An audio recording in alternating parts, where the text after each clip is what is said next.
现如今，每个人都希望快速而又有效率地完成一节，目的就是为了每天可以多完成几件事。快节奏的生活已经改变了人们的思维，同时也忽略了进步的价值。有时候我们对这种生活方式感动厌倦，便想重新过回到慢节奏的生活，在这好好享受生活的美好。快节奏的生活让我们活得更有效率，但是对我们有好处吗？此次我们一起讨论，快节奏还是慢节奏的比较好。这里一些书同志跟我们在一起呢。第一位就是Alex，他是一个学生，他就在雅加达的。第二位就是 Audrey， 他是一名来自三宝农的学生。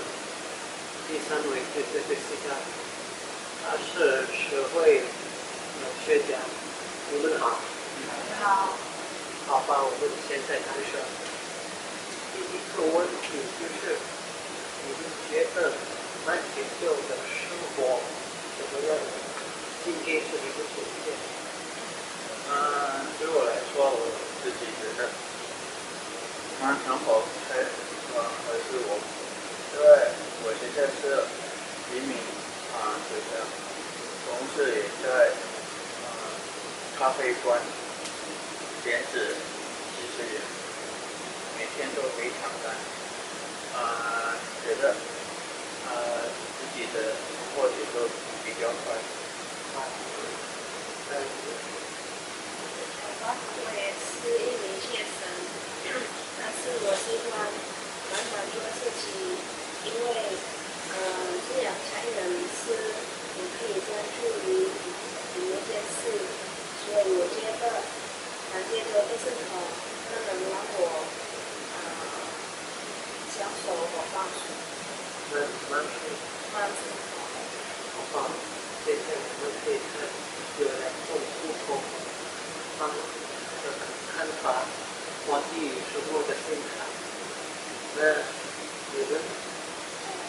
那些作为的方式有积极和消极的作用，我们不能分清楚哪种方式好，哪是不好，只有我们自己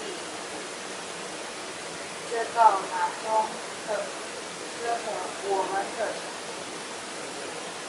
好吧，你们的看法非常有趣。现在第二个问题就是，你们认为你们的生活方式对你们自己是否有好处呢？我自己觉得我的生活节奏太快了，每一天完全没时间跟朋友去走走什么的。对，我的成绩时间上面不太高，非常累。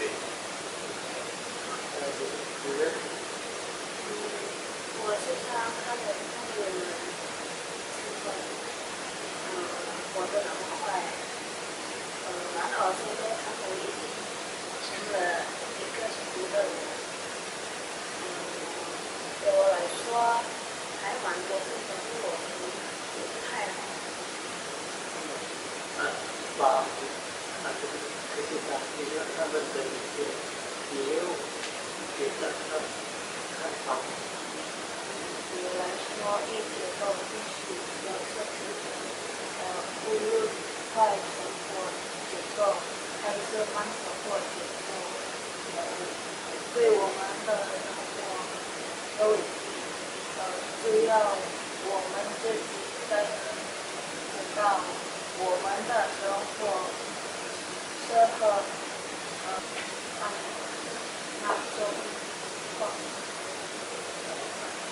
好，谢谢你们的看法。